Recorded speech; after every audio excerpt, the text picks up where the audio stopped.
찬송가 434장 부르겠습니다.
찬송가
436장 부르겠습니다.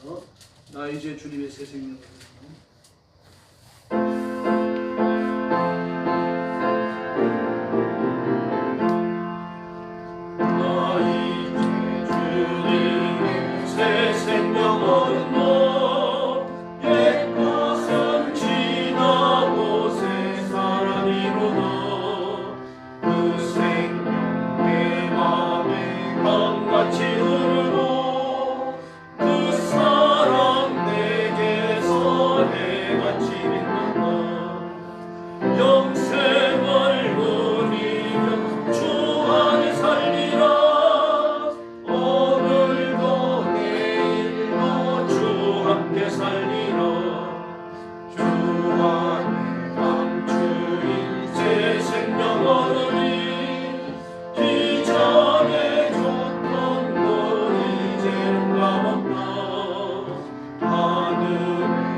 예수님과 동행하며 복 받을 줄로 믿습니다.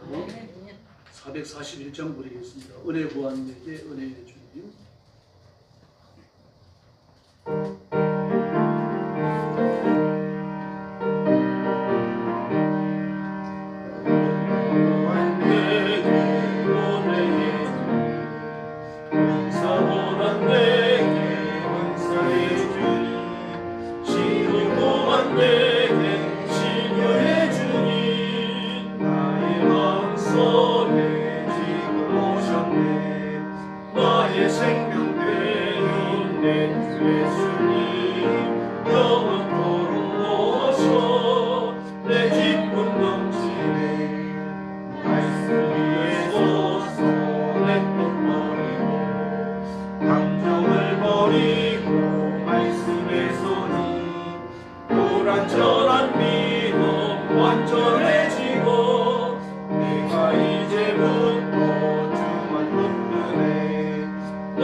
할렐루야. 444장 부르겠습니다. 겟세마네 동산에서.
기도하겠습니다.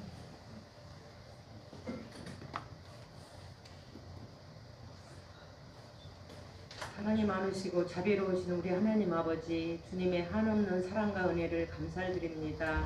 하나님께서 우리를 사랑하여 주시옵시고 하나님 아버지 늘 주님 은혜 가운데 살아가게 하여 주신 하나님 아버지, 벌써 2025년이 시작한 지 1월 마지막 주일을 보내고 있습니다.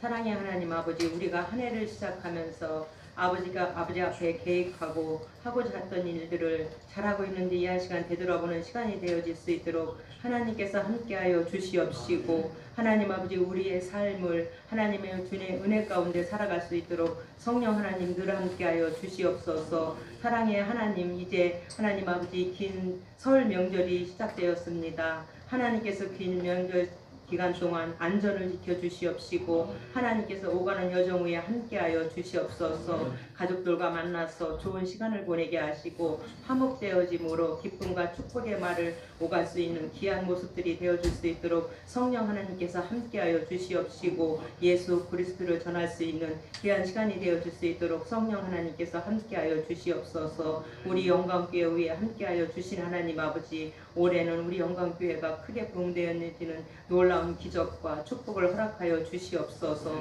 성령 하나님께서 우리 영광교회를 사랑하셨사오니 하나님 아버지 예수 믿어 구원받고자 하는 자들이 발걸음이 늘 있게 하여 주시옵시고 하나님께서 함께하여 주사 준비된 일꾼들을 보내사 이 영광교회가 더욱더 부흥되어지는 놀라운 은혜와 은혜를 더하여 주시옵소서. 성령 하나님, 우리 영광교회 모든 성도들 위해 함께하여 주시옵시고 아버지 앞에 나와서 날마다 부르짖고 간구한 모든 것들이 주님 뜻 가운데 이루어질 수 있도록 성령 하나님께서 함께하여 주시옵소서. 하나님 아버지, 그래서 하나님께서 사랑하심에 하나님 물질법과 건강의 몸을 통하여서 하나님을 전할 수 있는 하나님의 그런 능력의 삶을 살아갈 수 있는 우리 모든 교회와 성도들이 되어줄 수 있도록 성령 하나님 함께하여 주시옵소서. 사랑이 많으신 하나님 아버지, 이 한 시간도 귀한 사자님 단위에 세우셨사오니 감사를 드립니다. 하나님께서 늘 영육간에 강건하게 하여 주시옵시고 하나님께서 능력의 장중에 붙들어 주시옵소서. 하나님께서 그 입술을 통하여 증거되는 말씀이 하나님의 우리들의 마음판에 새겨지는 말씀이 되어서 우리가 세상에 살 때에 그 말씀을 의지하여 승리하는 삶을 살아갈 수 있도록 성령 하나님 함께하여 주시옵소서.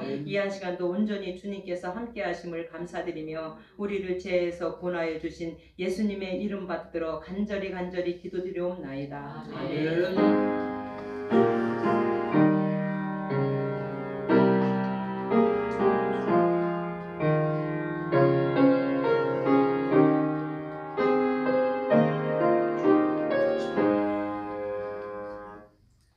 하나님 말씀 봉독하겠습니다. 고린도전서 3장 1절부터 23절 끝까지입니다. 새벽 예배 때처럼 돌아가면서 한 분이 몇 절씩 봉독하도록 그렇게 하겠습니다. 네, 1절 말씀부터 제가 먼저 봉독하겠습니다. 형제들아, 내가 신령한 자들을 대함과 같이 너희에게 말할 수 없어서 육신에 속한 자 곧 그리스도 안에서 어린아이들을 대함과 같이 하노라. 내가 너희를 저주로 먹이고 밥으로 아니하였노니 이는 너희가 감당하지 못하였으니 지금도 못하리라. 너희는 아직도 육신에 속한 자로다. 너희 가운데 시기와 분쟁이 있으니 어찌 육신에 속하여 사람을 따라 행함이 아니리요. 어떤 이는 말하되 나는 바울에게나 하고 다른 이는 나는 아볼로게라 하니 너희가 육의 사람이 아니니요. 그런즉 아볼로는 무엇이며 바울은 무엇이냐. 그들은 주께서 각각 주신 대로 너희로 하여금 믿게 한 사역자들입니다. 나는 심었고 아볼로는 물을 주었으되 오직 하나님께서 자라나게 하셨나니. 그런데 심는이나 물드는 이는 아무것도 아니로되 오직 자라게 하시는 이는 하나님뿐이니라. 심는이나 물드는 이는 한 가지이나 각각 자기가 일한 대로 자기의 상을 받으리라. 우리는 하나님의 동역자들이요 너희는 하나님의 밭이요 하나님의 집입니다. 내게 주신 하나님의 은혜를 따라 내가 지혜로운 건축자와 같이 터를 닦아두니 다른 이가 그 위에 세우나 그러나 각각 어떻게 그 위에 세울까 조심할지니라. 이 닦아둔 것 외에 능히 다른 터를 닦아둘 자가 없으니 이 터는 곧 예수 그리스도라. 만일 누구든지 금이나 은이나 보석이나 나무나 풀이나 짚으로 이 터 위에 세우면 각 사람이 공적이 나타날 터인데 그날이 공적을 밝히리니 이는 불로 나타내고 그 불이 각 사람들이 공적이 어떠한 것을 시험할 것임이라. 14절입니다. 만일 누구든지 그 위에 세운 공적이 그대로 있으면 상을 받고 누구든지 그 공적이 불타면 해를 받으리니 그러나 자신은 구원을 받되 불 가운데서 받은 것 같으리라. 너희는 너희가 하나님의 성전인 것과 하나님의 성령이 너희 안에 계시는 것을 알지 못하느냐. 누구든지 하나님의 성전을 더럽히면 하나님이 그 사람을 멸하시리라. 하나님의 성전은 거룩하니 너희도 거룩하니라. 아무도 자신을 속이지 말라. 너희 중에 누구든지 세상에서 지혜 있는 줄로 생각하거든 어리석은 자가 되라. 그리하여야 지혜로운 자가 되리라. 이 세상 지혜는 하나님께 어리석은 것이니 기록된 바 하나님은 지혜 있는 자들로 하여금 자기 꾀에 빠지게 하시느니라 하였고 또 주께서 지혜 있는 자들의 생각을 헛것으로 아신다 하셨느니라. 그런즉 누구든지 사람을 자랑하지 말라. 만물이 다 너희 것임이라. 바울이나 아볼로나 게바나 세계나 생명이나 사망이나 지금 것이나 장래 것이나 다 너희의 것이요 23절 같이 봅니다. 너희는 그리스도의 것이고 그리스도는 하나님의 것이다. 아멘. 말씀의 제목은 성숙함입니다. 사도께서는 고린도전서 3장에서 고린도 교회가 직면해 있는 구체적인 문제들을 언급하기 시작했습니다. 이와 같은 그 문제에 대한 언급은 이후로도 계속 나오고 있습니다. 그게 분쟁입니다. 이와 같은 고린도 교회의 분쟁은 미성숙에서 비롯된 것이죠. 그리고 세상의 지혜를 자랑하려고 하는 그런 세속적인 성향이 강하기 때문입니다. 분쟁 자체가 하나님께서 건 게 아니죠. 세속적인 힘 자랑을 하다가 보니까 그런 분쟁으로 나가게 되는 겁니다. 결국 그 뿌리는 교만에 있는 거죠. 즉 마귀로부터 획책당하는 겁니다. 그래서 하나님의 일과 사람의 일, 하나님이 시키신 명령과 사람이 가지는 욕망, 이런 것들을 구분할 것을 바울 사도께서는 이야기하는 겁니다. 그러면서 화합을 이루고 그리스도의 몸이 하나인 것처럼 성도들끼리 하나가 되는 것을 이루라고 그렇게 호소하고 있습니다. 1절 이하의 말씀을 보면 나는 너희를 죽으로 먹이고 밥을 안 줬다. 너희가 어리기 때문에 미성숙하다는 이야기죠.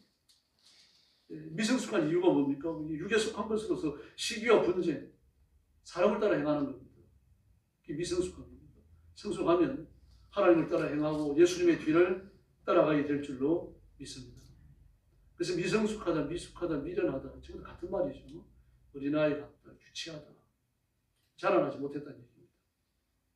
교회 나온 지 오래됐더라도 유치한 그리스도인이 있습니다. 뜨거운 신앙 체험을 하고 성령 체험을 하고 은혜와 언사를 받았다고 하더라도 그 행동이 유치한 사람이 있는 겁니다. 잘난 척하고 뻗이고 은사가 없는 사람들을 얕보고 유치한 거죠. 엎드려 기도하고 주일 예배를 참석하고 그러겠지만 은사도 나타나겠지만 이게 본질적으로 마귀에게 속한 성품입니다.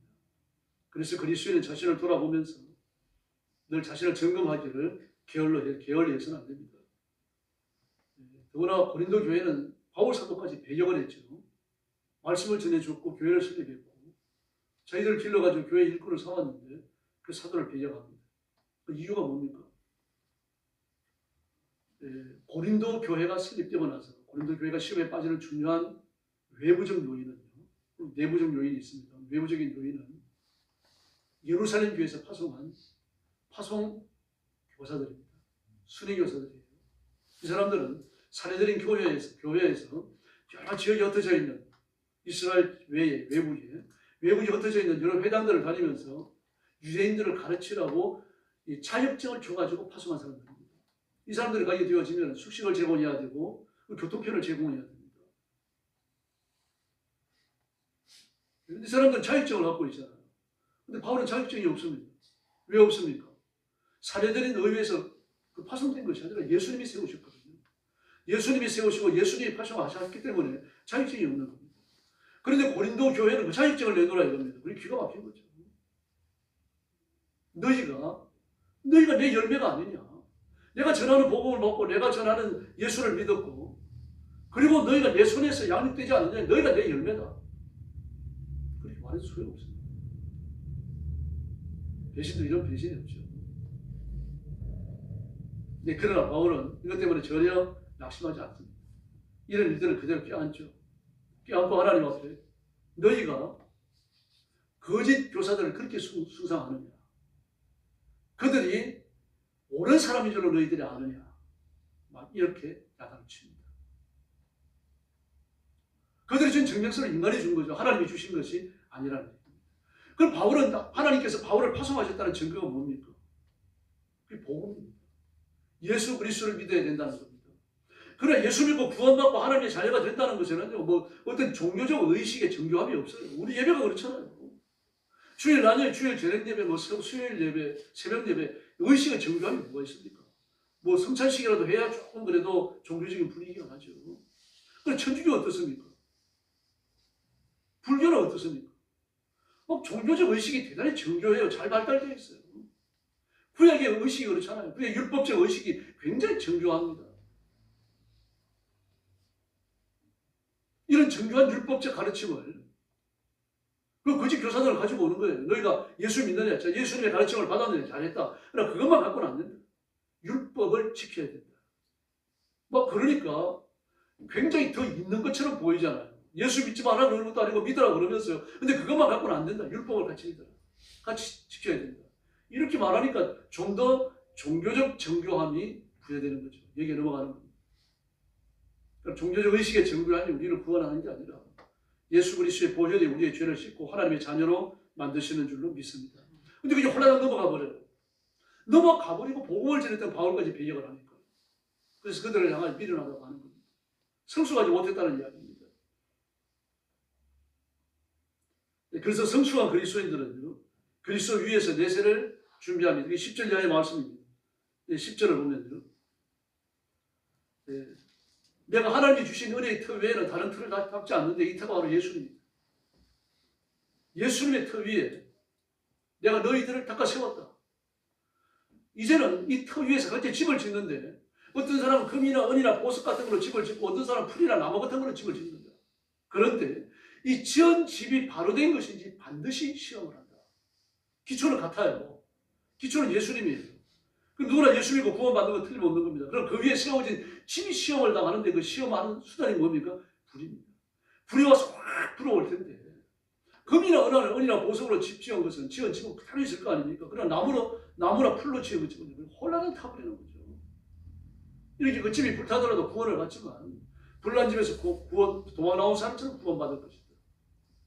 부끄러운 분이라고 말하는데 사실 부끄러운 구원은 아닙니다. 부끄러운 게 어디 있습니까? 다 영광스럽고 자랑스러운 것이죠. 상급에 관한 문제입니다. 면류관에 관한 문제죠. 그래서 미성숙한 성도들은요, 인간의 지혜를 따라 살고 인간의 노력을 따라 살고 인간의 공급을 눈여겨보는 겁니다. 그러나 성숙한 성도들은 아닙니다. 예수 믿어야 되고 하나님의 자녀가 되어져서 살아가니까 내가 살아가는 세상의 방식도 하나님의 은혜여야 된다. 이걸 알고 있는 겁니다. 그래서 엎드리는 거죠. 하나님의 은혜를 구하고 자비를 구합니다. 약을 먹을지라도 하나님 앞에 기도하고요. 의사를 찾아가 의도 상담을 할지라도 하나님의 은혜를 구하는 겁니다. 하나님의 의사의 손길을 통해서 어떻게 역사하실지 모르죠. 옛날 우리 교회에서 침술할 때요, 그 한국 침술 선교회 그 도움을 받아가지고 했잖아요. 그곳에 키 조그마한 권사님 한 분요. 그분은 침을 너무 잘 놔요, 여자들이. 그런데 저는 침에 대해서 모릅니다만 침을 아는 분들이 그래야 같이 침 넣는 분들이 선생님 제가 침 넣으면 안 되는데 침전이가 틀렸는데 50견이나 30견이 와가지고 침을 넣고 또 무릎에 앞자가 침을 넣고 그 아플 때 따라가지고 침 넣는 자리가 있다는 얘기입니다. 근데 침 넣는 자리가 아니라 딴 데 나와요. 희한하게 남는다는 사실입니다. 이게 뭘로 설명을 하겠습니까? 침이 고치는 게 아니라 하나님의 은혜가 임하니까 치료가 되는 줄 믿습니다. 이 사실을 받아들여야 되는 건 이게 성숙함이죠. 그 침을 넣고 있는데 그 자리 침자리 잘못됐어요. 그런 거 잘못된 거죠. 그래서는 안 되는 거죠. 하나님 침자리가 잘못됐어도 병이 나을 줄로 믿습니다. 이게 성숙함이죠.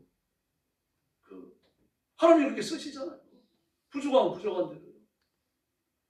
옛날에 어떤 권사님이 계셨습니다. kentucky 치킨을 이제 자녀들이 사다 줘갖고 먹었는데 kentucky 치킨 바람이 안 되는 켄트쿠tum하는 분입니다. 예, 친한 아빠들 섬에서 사셨고요. 그래서 자녀를 따라가지고 이렇게 나오시고 친한 아빠들 아닌가요? 어디 시골에 사시다가 올라오셨어요. 그런데 은사가 임한 겁니다. 병자가 나와요. 기도하면. 기도하면 병자가 나왔는데 꼭 침을 같이 놓는 거예요. 침자리도 안 해요. 그러니까 침을 안 놔도 병자가 낫는 겁니다. 침을 안 놔도 병자가 나는데 꼭 침을 놓는 거예요. 또. 침 때문에 병 나는 건 절대로 아니죠. 그런 걸 2번 봤습니다. 하나님 은혜가 사람을 변화시키는 줄을 믿습니다. 아멘. 그 미성숙이라고 하는 건 인간의 힘을 의지하는 거죠. 그러나 성숙함이라고 하는 건 하나님의 능력, 하나님의 권능을 의지하는 겁니다. 하나님의 권능을 의지하니까 기적이 일어나는 거죠. 그래서 성숙하다라고 하는 건요, 궁극적으로 내 것이 아닌 걸 알아요. 하나님의 것임을 압니다. 그러므로 겸손해질 수밖에 없죠. 그들먹거리지 않습니다. 성숙했다라고 하는 건 다 잘하는 거죠. 무너지겠다는 것입니다. 숙련되었고 숙성했고 지혜롭다는 뜻이고 성장했다는 얘기입니다. 그러나 미성숙하다라고 하는 건 어리석다, 미련하다, 아직 다 잘하지 못했다, 무너지지 못했다는 얘기입니다. 그러므로 성숙함이라고 하는 건 영적으로 판단하는 거죠. 인간적으로 판단하는 게 아닙니다. 병이 좀 적어도 뭘 변이 있더라도 하나님께서 은혜를 주시면 성숙한 사역을 할 수 있는 겁니다. 그래서 현실을 직관할 때 성숙함은 사라지게 됩니다. 현실을 직관하지 말라는 이야기는요, 현실과 관련 없이 살아가는 그런 뜻이 아니라 현실의 영향을 받아들이지 말라는 이야기입니다. 그리스도는 현실을 지배하는 자지 현실의 영향을 받아들이는 사람이 아니라는 얘기입니다. 온 세상 천지가 공산주의를 하자고 미쳐 돌아가더라도 우리는 안 된다고 말해야 돼요. 온 세상 천지가 전체주의를 하자고 돌아간다고 하더라도 우리는 자유민주주의가 되지 못하고 말해야 됩니다. 적그리스도가 나타나가지고 온 세상을 전체주의로 만들어 가더라도 우리는 그게 저항해야 됩니다. 우리 힘이 딸려가지고 어쩔 수 없이 온 세상의 전체주의 세계, 공산주의가 세계가 펼쳐지더라도 우리는 그게 옳지 않다라고 말해야 돼요. 지금 국회에 계류되어 있는 법들 중에 차별금지법이 있는데요. 개별적 차별금지법이 있습니다. 동성애자를 용납해라, 이 성전환 수술을 받은 사람을 용납해라, 흑인과 구별 두지 마라, 인종 구별을 두지 말라, 여자와 남자를 구별하지 말라, 이게 다 인정을 합니다. 그런데 문제는 넓은 의미의 차별법이에요. 넓은 의미의 차별법. 이걸 받아들이게 되면요, 사람이 살 수 없는 세상이 됩니다. 공산주의를 비판할 수 없어요. 비성경적이고 반성경적인 것이 잘못됐다고 말할 수 없으시는 겁니다. 예수 믿어야 구원받는다, 이 말도 할 수 없게 되는 겁니다. 예수님 말이 구세주다, 이 말도 할 수 없게 됩니다.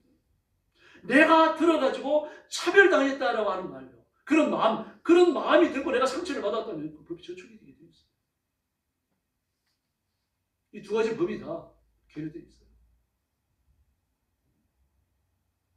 앞으로 무서운 세상이 열릴 수 있는 거죠. 다시 말해서 본격적으로 그렇지 않은 척 하면서 기독교가 본격적으로 탄압을 받는 그런 세상이 열릴 수 있는 겁니다. 그렇더라도 우리는 아닌 건 아니라고 말해야 돼요.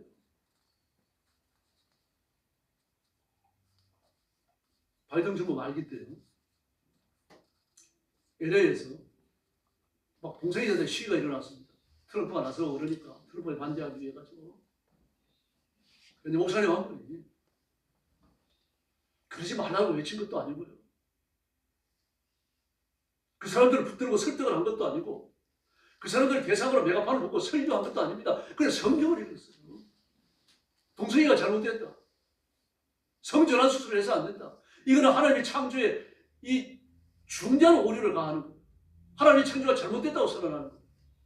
성경을 읽었죠. 우리가 기도했습니다. 길거리에 서가지고요. 딴 거 안 해서 성경을 읽고 기도했어요. 근데 잡혀갔습니다. 잡혀가지고 몇 날 며칠을 조사를 받았어요.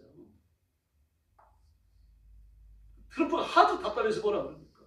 아니, 성전환 수순이 옳고 동성애가 옳다는 건 저렇게 소리를 지르며 댕기도 그만두고 단지 성경을 읽고 기도했을 건데 목사를 왜 잡아가느냐? 세상에 이게 법이냐? 이건 차별이 아니냐? 이렇게 됩니다. 차별금지법 되고 나면 무슨 거절할 방법이 없습니다. 공산주의도 거절할 방법이 없고요. 죄인을 죄인이라 말했는데 그 죄인이 나를 차별하는 소리다라고 고소하면 고소가 성립이 됩니다. 나를 살인자라 그랬다, 내가 수치스럽고 견딜 수가 없다, 살인죄를 범해가지고 감옥 갔다 온 것도 억울해 죽겠는데 나를 살인자라고 차별을 했다, 그러면요 고소하면 고소가 성립이 돼요. 이 넓은 의미의 차별거든요. 이 법이 기다리고 있어요. 세상에 어떤 상황이 펼쳐지다 우리는 말씀 붙들고 살아가야 할 줄을 믿습니다. 징징대서 안 됩니다, 여러분. 이번에 그 장군들이 나서가지고 국회에 가서 징징대는 거 보여줬습니까? 모든 책임을 대통령한테 갖다 맡기고요. 자기에게 별달아준 사람 아닙니까? 근데 그런 대통령의 모든 책임을 떠맡기면서 나는 그런 줄 몰랐다. 나중에 알아 징징거리면서 말이죠. 그 보여줬습니까? 기독교도 마찬가지입니다. 당당하셔야 돼요. 징징대서는 안 됩니다. 불평 불만하지 말고 남을 원망하고 탓할 필요도 없습니다. 어차피 이 세상은 총괄을 향해 가야 되어 있죠. 그러므로 필요한 것은 강한 생명력입니다. 복음을 붙들고 살아가는 당당함이 우리한테 필요한 줄로 믿습니다. 원래 하나님이 지으신 이 창조물은 아주 강한 생명력을 원천적으로 가지고 있었습니다. 지금도 과학자들은요, 빙하 속에 보관되어져 있는 맘모스 채세포를 채취해가지고요, 줄기세포 배양을 통해가지고 그 맘모스를 되살리는 실험을 끊임없이 하고 있습니다. 이론적으로 가능해요. 근데 중요한 순간에 10km 돌아갑니다. 하나님이 허락지 않는 거죠. 그 이유가 왜 그런지 모릅니다. 그거 교리대로 하거든요. 밝혀진 학술 원리대로, 학술 교리대로 꾸준히 해나가요. 해나가는데도 불구하고 어느 순간인가 맘모스를 되살려낸다라고 하는 채세포를 끄집어내가지고 복제하는 거거든요. 유전자 복제, 사람 복제, 생명 복제 두 가지잖아요. 하나는 핵치환이 있고 하나는 핵융합이 있습니다. 핵융합이라고 하는 건요, 뿌리에서는 도마도가 감자가 달리고 위에서는 열매가 도마도가 열리는 거, 이게 핵융합이에요. 이 감자와 이 도마도 두 유전자를 융합시켜가지고 하나의 열매를 맺게 된 거죠. 우리나라에 성공했던 건데 상용하지는 않더라고요. 반딧불 채세포하고요, 뭐라 그래야 될지 모르겠는데 담배하고 핵융합에 성공을 했습니다. 그 담배가 얼마나 빨리 자랍니까? 이걸 가로수로 심어가지고 쭉 놔두면요, 그 차가 불빛을 스치기만 해도 이 불빛이 막 가로에 가서 쭉 날 거 아닙니까? 그 성공을 했어요. 그런데 그 작업을 계속하지는 않더라고요. 그러면 뭐 시골 길에다 대고 가로등 세우고 뭐 전기 쓸 필요 없잖아요. 담배만 쭉 심어놓으면 되잖아요. 이런 게 핵융합입니다. 근데 핵치환이 있습니다. 핵치환은요, A라는 남자의 채세포를 꺼내가지고 핵을 갖다가 세포의 핵을 채취해야 됩니다. 그리고 B라는 여자의 채세포를 채취해가지고 핵을 채취해서 버려요. 그거 버리고 남자의 채세포에서 채취해낸 핵을 여자의 그 채세포에다 대고 접합을 시켜가지고 수정을 시키는 겁니다. 그리고 수정란이 나와요. 수정이 나와서 상실의 포배 단계가 되어졌을 때 이걸 자궁으로 되돌려 보내면 A라는 남자가 태어나는 겁니다. 그 맘모스를 그런 식으로 이제 살려내려고 하는 거예요. 그런데 그 개도 그렇게 했잖아요. 개도 그렇게 하고 저등한 짐승들 전부 다 그렇게 만들어 개 모양이 다 가능합니다. 근데 사람은 안 돼요, 사람은. 사람은 그 실험을 하면 전부 대부분 실패를 합니다. 원숭이도 안 됩니다. 유전자가 복잡해서 그런지는 모르겠어요. 근데 맘모스도 마찬가지입니다. 채세포 복제를 통해가지고 유전자, 이 맘모스를 복제해내는데 중요한 순간에 클램이 걸려버려요. 복제 실패하는 겁니다. 막 복제에 성공해놓으면 지금요, 보다 못할 겁니다. 맘모스 복제할 수 있죠. 공룡도 복제할 수 있죠. 복제돼 나오는 게 한두 가지가 아닙니다. 그래서 지금 아프리카나 이런 그 원시림이 있는 곳에서는 뭐 시조새를 봤다, 뭘 봤다, 막 그런 소문들이 떠들고 그러는데요. 그죠? 거짓말이겠습니다만. 우리가 그런 세상에 살아갑니다. 생명력이 그렇게 강해요. 그 다 죽은 걸로 판정됐잖아요. 벌써 얼마나 오래전에 죽은 거 아닙니까? 근데 그 채세포가 생명력을 가지고 남아있다는 얘기입니다. 그러니 그런 일들을 지금 꾀하고 있는 겁니다. 탈압전 인류는 900살 전후로 살았어요. 이 도대체 얼마나 건강하면 900살 전후로 삽니까? 영월이 계시는데 제가 미안합니다. 저도 지금 기억력이 맛이죠. 생각 같지 않아요. 오락가락 해요. 저희 한 사람도 전화기를 냉장고에 넣고 찾다가 전화를 그렇게 냉장고에 소리가 나고 그러더라고요. 그런데 저도 지금 한 말을 돌아서서 잊어버릴 때가 있습니다. 그래, 얼마나 답답하니까. 사람이 아닙니다. 너 나이 먹어가니까 어쩔 수 없이 내가 노화되는 거죠. 내가 노화되어지니까 내가 원치 않는데도 이렇게 되는 겁니다. 그 도대체 어떻게 하면 900살 정도를 살았을까요? 얼마나 건강하게 지어졌습니까? 그럼 우리가 예수 믿고 하나님 나라에 이럴 때 영생을 얻을 줄로 믿습니다. 부활하게 되면 예수님이 이 땅에 재림하실 때 부활하잖아요. 부활하게 되어지면 불 속에서, 땅 속에서, 물 속에서 죽었던 사람들이 전부 되살아나가지고요, 부활의 생명을 얻어가지고 예수님 앞에 쫙 서가지고 백보자 심판을 받습니다. 그때가 되어지면요, 죽은 뇌세포가 100% 살아납니다. 내 죄를 네 입으로 직구한다 그랬잖아요. 모든 사람들이 자기가 일생 동안 지어온 죄들이 말입니다. 하나에서 10까지 뇌세포수에 전부 재생되고 재산을 합니다. 예수님 앞에서 뭔 말을 하겠습니까? 자기 말로 그래서 지옥 가는 거예요. 너 지옥 그렇게 판정하지 않더라도 하나님의 창조자 생명력 아주 강합니다. 더구나 우리가 받은 생명력은 하나님의 생명입니다. 하나님의 영생하는 생명을 저와 여러분이 받은 줄로 믿습니다. 이게 무엇이라도 해할 수 없어요.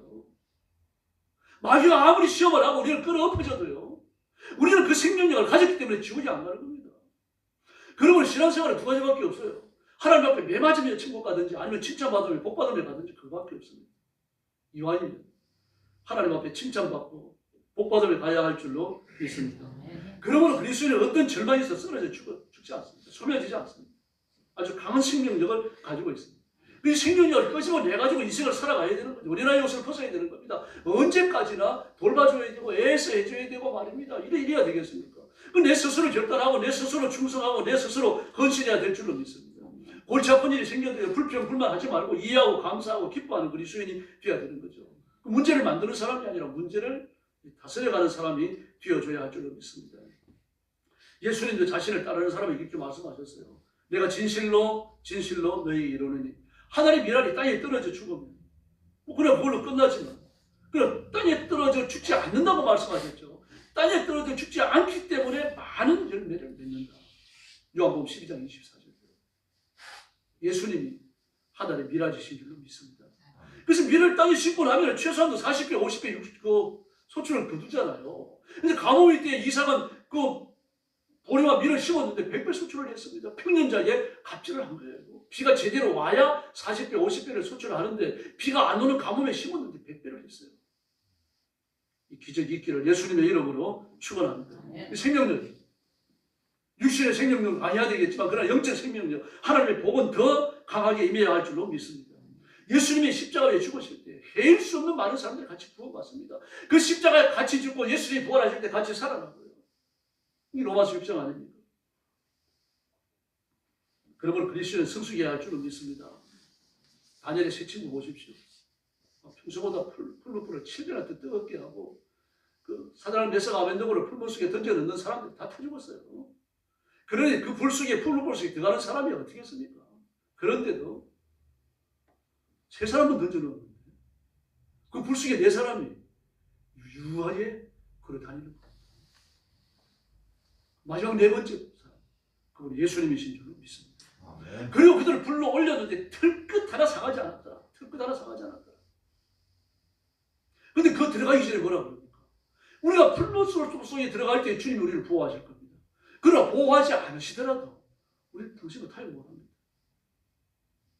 이게 간인한 생명력입니다. 이게 현실을 직시하지 않는데 현실을 타협하지 않는 겁니다. 세상을 본받지 않는 거죠. 예수님을 본받고 말씀을 따라가야 할 줄로 믿습니다. 스데반도 마찬가지죠. 예수님의 제자들도 마찬가지입니다. 그러므로 연륜이 깊어질수록 신앙생활을 하는 지가 깊어지면 깊어질수록 성숙해야 됩니다. 10년 믿었으면 10년간 성숙하고 20년간 믿었으면 20년간 성숙해야 되는 겁니다. 아브라함도 그랬잖아요. 예수 믿으면 믿는 횟수가 늘어갈수록 더 성숙해집니다.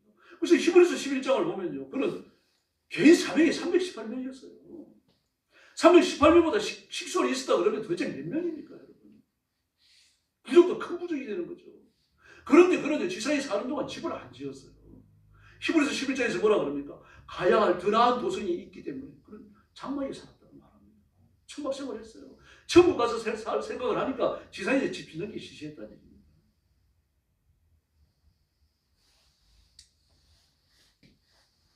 새집 사서 이사 갈 때 어떻게 합니까?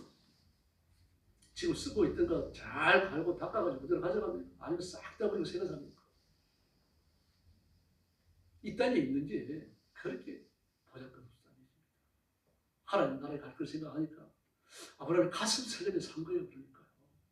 우리가 어릴 때 설날 기다리는 것처럼요. 소풍날 기다리는 것처럼요. 그렇게 가슴 설레며 살았다는 얘기입니다. 얼마나 부럽습니까? 저도 그런 믿음 좀 갖고 싶어요. 바울도 마찬가지입니다. 사도 중에서 최초로 분리주의를 획책했죠. 바나바와 마가를 이간질을 해버렸어요. 바나바와 마가를 놓고 이간질을 해버렸어요.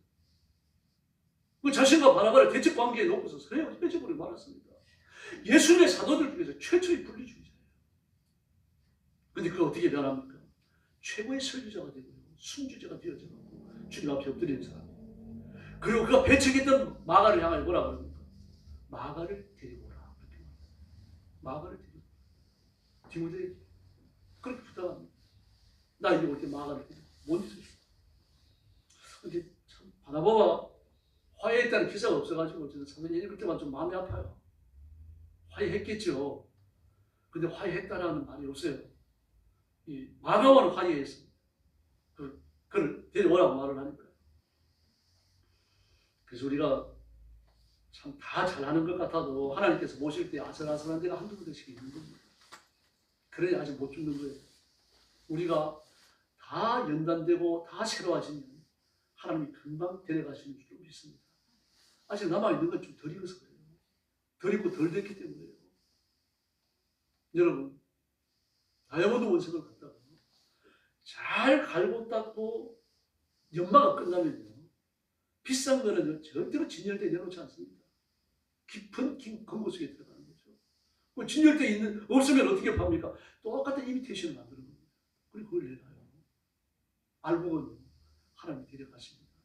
저나 여러분이 아직 좀 덜 됐어요. 더 연결해야 돼요. 조금 더 돼야 됩니다. 그래서 하나님 보실 때 아직은 아슬아슬한 상황이 좀 있는 거예요. 그래서 좀 열정을 좀 품으십시다. 눈치 보는 사람 그리스도인이 되지 말고 하나님 눈치를 봐야죠. 그래서 누가 안 보면 좀 적당하게 죄도 짓고 누가 보면 내가 기독교인인 줄 아니까 좀 경건하게 사는 척하는 그런 사람은 되지 말자는 이야기입니다. 성숙되지 못한 성도들의 몇 가지 특징이 있죠. 비협동적입니다. 자발적으로 안 해요. 할 수 없어서 합니다. 그리고 소극적이죠. 잘 변합니다. 그러면 어제 이랬다가 오늘 이랬다가 어제는 충성하는 것 같은데 오늘 삐져갖고 있어요. 성품 탓도 있겠습니다. 믿음 탓도 있습니다. 뿐만 아니라 가장 큰 약점은 자기를 돌보지 않는다는 점입니다. 그리스도인은 자기를 돌봐야 돼요. 하나님 앞에 엎드려 기도해야 되고 말씀을 붙들고 살아야 되고요. 말씀대로 살지 못하는 자신을 바라보면서 안타까워해야 되는데 그런 과정들이 생략되어 있습니다. 성숙하지 못해서 그래요. 나이를 먹고 어린아이 태를 벗어버리고 나면은 막 자기를 돌보잖아요. 어릴 때는 막 되는 대로 입잖아요. 엄마가 입혀주는 대로 입고 엄마가 주는 거 씹고 말이죠. 엄마가 먹이는 대로 먹이고. 그러나 좀 사춘기를 지나 사춘기가 오기 전에 어떻습니까? 막 자기 몸에 맞는 거 고르잖아요. 자기한테 어울리는 거 고르고 운동하듯이 막 갖다 주면 난리가 납니다. 지가 마음에 드는 거 싫어야 돼요. 자기를 돌보기 시작하는 거죠. 나이를 먹으니까 그런 겁니다. 나이를 들면 그 나이에 맞게끔 또 자기를 돌보는 거예요. 막 나이 60, 70이 돼갖고도 말입니다. 뭐 찢어진 청바지 입고 다닌다 그러고 곤란한 거죠. 머리를 맞든 노랗고 파랗게 물들어갖고 다니고 거기에 맞는 세련됨이 있는 거죠. 거기에 있는 세련됨을 찾아가면 되는 거죠. 그러면 좋아해가지고 그런다면 뭐 탓할 것도 없습니다만 성숙함이라고 하는 것은 유치하지 않다는 뜻이에요. 우리 아이들처럼 말입니다. 남은 돌볼 줄 모르고 남의 처지는 조금 더 생각할 줄 모릅니다. 그래서 우리가 어른으로서 어른다운 행동을 못하니 뭐라 그러니까 참 유치하네 그러잖아요. 참 유치하네. 근데 왜 그렇게 유치하니? 마음이 좀 통하는 사람은 친구들 가져야 되고 그러잖아요. 그러니까 좀 성숙하지 못했기 때문에 성도 그리스도인의 의무에 돼가지고 말하기가 겁이 나요. 시험에 들까 봐요. 그래 말해야 그런 걸 설교해야 그런 걸 귀담아 들어야 그나마도 성장하는 거죠. 그래서 우리 아이들을 보면 타인에 대한 개념이 없어요. 남이 어떻게 나를 평가해 주는지 그게 대해서 전혀 생각이 없습니다. 하는 짓이 정신력도 마찬가지고 지식도 지성도 그런 걸 갖추지 못했어요. 먹고 마시고 만족하면 그걸로 끝납니다. 막 누가 찾아왔다 밖에 나갔다 그런 말입니다. 뭐 더 다리를 뻗대고 막 때를 쓰고 징징거리는 그런 애들이 있습니다. 어른이 돼서 그런 사람이 있죠. 아무데나 침 뱉는 사람, 눈치 보면서 쓰레기 버리는 사람 말입니다. 경범죄와 관련된 법규 안 지키는 사람, 그리고도 사과하지 않는 사람. 지금 TV를 보십시오. JTBC는 다 그렇습니다. MBC, KBS 말할 것 없죠. SBS. 그렇게 거짓 뉴스를 생명을 그것처럼 쏟아부어놓고요. 그 거짓이 다 들통났는데도요. 정정보도 하나 안 됩니다. 아무도 나와서 사과하지 않아요. 얼마나 유치합니까? 그 나중에 세상이 자기들이 원하는 대로 안 되면 어떻게 할 겁니까? 그래서 지금 조중동은요. 절독 운동이 벌어져가고 조선일보 같은 경우는 32%의 독자가 줄어들었어요. 그러고 나니까 조선일보 신문 기사가 달라져 버렸어요. 그 신문 발행하는 사람들은 그 신문 평가 그게 자체가 돈이잖아요. 근데 세상에 한 신문이 32%가 줄었다니까요. 동아일보도 마찬가지입니다. 중앙일보도 많이 줄었을 거예요.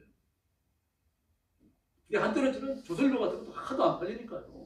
신문이 하도 안 팔리니까 이게 막 폐지값을 외국에 팔아요. 외국에 파니까 외국에서 막 저는 마트에서 조선일보, 동아일보, 막 중앙일보 이런 걸 말입니다. 막 폐지로 사다 드리다가는요. 마트에 쌓아놓고 포장지를 씁니다. 지금도 그러는지 모르겠는데 한때 그랬습니다. 지금 또 그렇게 생겼어요. 그걸 왜 그런 짓을 합니까?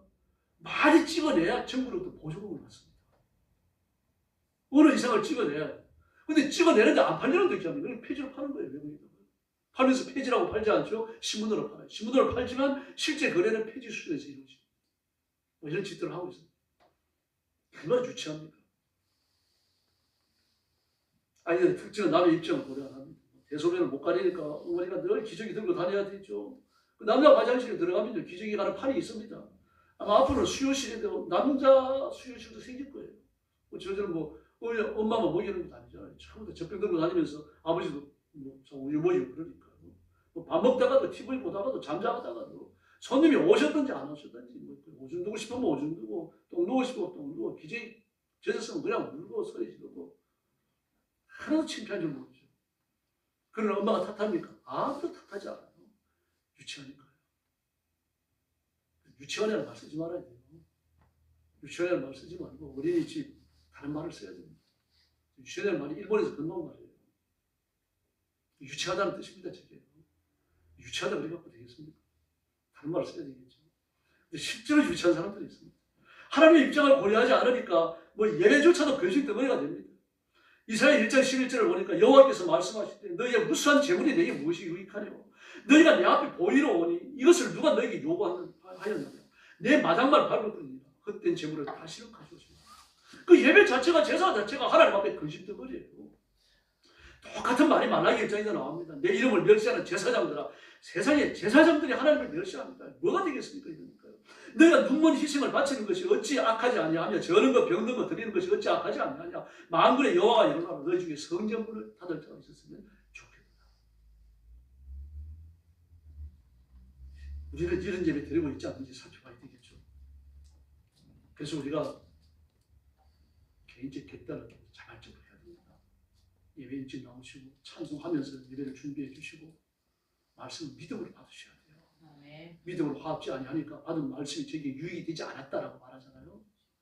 마태복음 13장에 보니까 마귀가 와서 뿌려진 말씀을 전부 다 집어갔다고 말합니다. 말씀은 겉돌기 때문에. 그러므로 자기 자신을 준비하는 사람, 스스로 유치하지 아니하도록 자신을 훈련하는 사람이 마귀로 틈을 타지 못하게 하는 겁니다. 그래서 토요일 날은요, 좀 너무 지치지 않도록 하십시오. 주일날 오셔가지고 컨디션이 좋더라고요. 예배 시간이 안 좋더라고요. 그 주일날 그런 준비를 해 주셔야 됩니다. 또 교회 나가서 내가 뭔 일을 할까? 성질 준비도 하셔야 되고 은혜 받을 준비도 하셔야 됩니다. 일찍 나오셔가지고 예배에 참석하고 하나님 앞에 기도하고 그러셔야 됩니다. 여러분들 그렇게 하고 계십니다. 그래서 교회도 크고 아름다운 성전도 중요합니다. 그러나 더 중요한 것은 하나님 앞에 복종하는 하나님의 사람들입니다. 아멘. 그 미국 어느 박물관에 진열된 기선이 하나가 있습니다.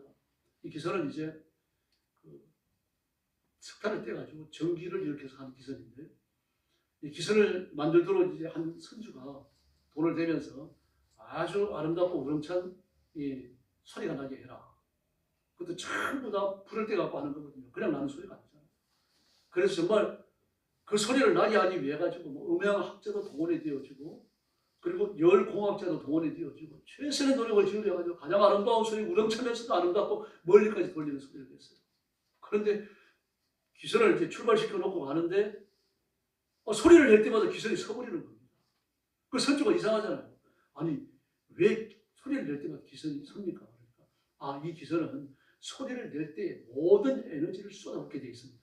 그래서 기선이 섭니다. 그러니까 딴 것보다 내릴 수밖에 없죠. 뭐 미네소타 박물관에 지금 전시되어 있다고 합니다. 그 기사님. 결국은 박물관으로 들어갑니다. 우리 허장 성생하는 사람이 아닙니다. 내실 있어야 되죠. 엎드려 기도하고 기도해서 능력받아야 되고 하나님 은혜로 부장해야 될 줄로 믿습니다. 이게 성숙함입니다. 그래서 저와 여러분은 성숙해야 됩니다. 죄를 버리고 예수님 때문에 살아야 되고. 그 바울은 그런 말을 하잖아요. 내가 다른 형제에게 시험이 된다면 일생 동안 고기 안 먹겠다. 그렇게 말해요. 나는 고기를 먹을 수도 있고 안 먹을 수도 있다. 그러나 내가 고기 먹는 것이 우상 앞에 바쳤던 고기를 먹는 것으로 오해하고 그 믿음이 약한 사람이 자기도 우상 앞에 바쳤던 고기를 먹는다면 우상의 도움을 받을 줄 알고 그 고기를 먹어 죄를 짓게 된다면 나는 고기 안 먹겠다. 베드로도 그랬잖아요. 나를 십자가에 거꾸로 못 박아. 예수님이 바로 못 박히셨는데 나 같은 것이 어떻게 바로 못 박히는데 나를 거꾸로 십자가에 못 박아. 그러므로 우리는 자기 일 외에 플러스 알파를 더 해야 됩니다. 열심히 교회 나오시면서 전도하셔야 되고요. 그리고 하나님을 섬기면서도 교회를 섬기고 성도들을 돌보셔야 합니다. 의무보다 더 하는 것. 이게 바로 성숙한 그리스도인의 책임입니다. 그리고 사회적 책임, 시대적 책임을 감당해야 됩니다. 우리는 얽히고 설킨 국제관계에 살아갑니다. 지금 중국이 우리나라를 집어삼키기 위해서 얼마나 집요하게 역사하고 있는지 보시죠. 김정은이로부터 또 마찬가지입니다.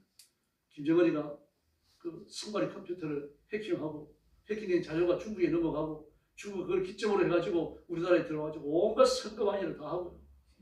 저는요, 그 현직 경찰이 중국 공안 출신이었다는 것을 자료를 TV에 보면서 정말 노래 잡고 싶어 했어요. JTBC 여자 아나운서가요, 국적을 중국이라고 표시해놨어요. 그건 채용이 됐어요. 뭘 말합니까? 중국이 이렇게 깊게 들어가 있다. 지금 윤석열 대통령은요, 이미 구속 기간이 토요일, 어제요. 어제 10시 반으로 마무리됐어요. 끝나버렸습니다. 그럼 놔줘야 될 거 아닙니까? 석방해야 될 거 아닙니까? 그런데 붙잡아 놓고 계속 수사할 것인지 말 것인지 회의하고 있어요. 지금도요. 검사장. 그래서 배가 안 맞잖아요. 죄인도 구원받아야 하고 이런 억울한 일들을 잘 극복해야 되면서 윤석열 대통령은 더 큰 사람으로 성장할 것이고 우리 민족도 더 강한 민족으로 성장할 줄로 믿습니다. 아멘. 그리고 우리가 기도하고 엎드려 빌면요. 저는 공산주의 하려고 하는 사람들 확 변해갖고 돌아설 수 있잖아요. 그렇게 되어지면 그 사람들이 일꾼이 되는 거죠. 민족을 살리는 사람들이 될 수 있다는 거죠. 그 소망을 갖고 기도해 주시고 성숙한 자세를 끝까지 견지하시고 하나님께 쓰임받는 종들이 되기를 예수님의 이름으로 축원합니다. 기도하겠습니다. 자비로우신 아버지 하나님 감사합니다. 우리가 험하고 시험이 많은 세상에 살아갑니다. 주님께서 우리 성도들을 붙들어 주시고 성령 충만하게 하시고 능력과 권능으로 무장시켜 주시기를 바랍니다. 상대자를 찾아내고 악인이라고 그렇게 규정을 하고 적대감을 가지고 그렇게 망하기를 바라는 것이 아니라 다 변화되고 하나가 되어지고 하나님의 자녀가 되고 새 사람이 되기를 바라는 넓은 마음을 갖게 하여 주옵시기를 간절히 원합니다. 공산주의자도 내 형제고 내 민족이고 내 백성인 것을 깨닫고 그들이 회개하고 거듭나 새 사람이 되며 하나님의 사람으로 돌아설 수 있도록 역사해 주옵시기를 간절히 원하고 기도하옵나이다. 자비하신 하나님 아버지, 누구도 망하기를 위해서 기도하지 않도록 도와주시고 다 변화되기를 위해서 기도하게 하여 주옵시기를 원합니다. 하나님의 은혜로 하나가 되고 하나님의 능력과 권능으로 하나가 되고 그리고 하나님의 복을 받아 일치월장하는 자유민주주의 대한민국이 되게 하여 주옵소서. 이 일에 앞장서는 성도들이 되게 해주시고 우리 성도들이 하나님의 복을 받아 성숙한 성도의 표본이 되게 하여 주시기를 바랍니다. 능력받아 마음껏 일하게 하시고 은사받아 마음껏 봉사하게 하시고 하나님의 복을 받아 죽도록 충성하게 하여 주시옵소서. 예수님의 이름으로 간절히 기도 올리옵나이다. 아멘.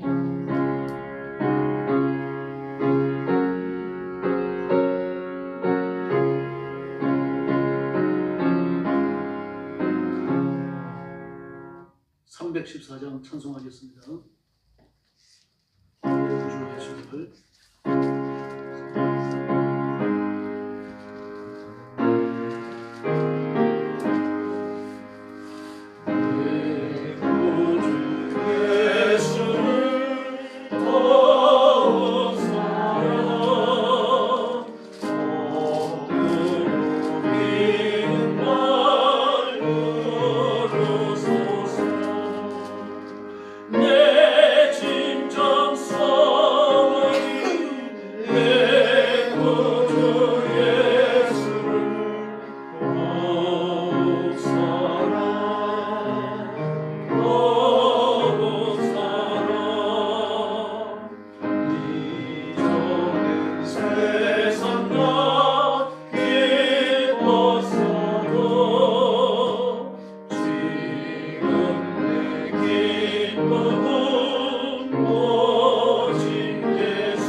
교회를 위해서 기도해 주시기 바랍니다. 하나님께서 구원의 문을 열어주시도록 교회가 뜨겁고 또 힘있게 사도행전적 그런 교회상을 회복하도록 그러지어 주시기 바랍니다. 설 연휴가 되어져서 이동하는 사람들이 천백 동안이 된다 그러는데 길에서 교통사고로 고생하지 않도록 그렇게 기도해 주십시오. 참 부모 만나러 내려가는데 가다 교통사고 나면 어떻게 하겠습니까? 교통사고 난 사람은 말할 것도 없고 집안이 다 그냥 큰 시험에 드는 거죠. 평안하도록 기도해 주시고 저는 빈집털이나 도둑이나 강도들 성행하지 않도록 기도해 주시기 바랍니다. 그 정치가 대단히 혼란스러워요. 참 대통령은 권력의 최정점에 있는 사람인데 이렇게 법적으로 무시당하고 일반 백성들의 기본권도 지켜지지 않는 그런 대우를 받고 있어요. 가슴 아파요. 그래도 하나님 허락하신 시험이니까 이걸 대통령도 이겨내야 되고 기도해 주시고 국가를 어지럽게 하는데 일선에 서 있는 공산주의자들 있죠. 그들 회개해야 됩니다. 획 뒤집어져야 돼요. 그래서 그걸 위해서 기도해 주시기 바랍니다. 그리고 선교사님들을 위해서 기도해 주시고 그리고 하나님께서 우리 국가가 지금 경제적으로 지금 위기에 서 있습니다. 기로에 서 있어요. 한쪽으로 잘못 치우치면은 뒤집어지는 거고 또 한쪽으로 잘하면 잘 되게 되어 있습니다. 그래서 나라의 경제를 놓고도 기도해 주시기를 바랍니다. 옆에 계신 분들하고 인사 나눠주시기 바랍니다.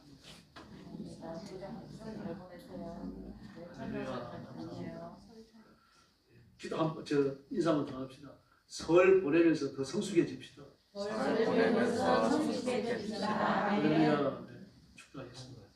이제는 우리 구주 예수 그리스도의 은혜와 하나님 아버지의 극진하신 사랑과 성령님의 도우심과 인도하심과 교통하심이 주일 오후 예배를 드리며 성숙한 그리스도인이 되기를 마음에 소원하며 기도하는 사랑하는 모든 성도들 머리 위에 영원토록 함께 계실지어다.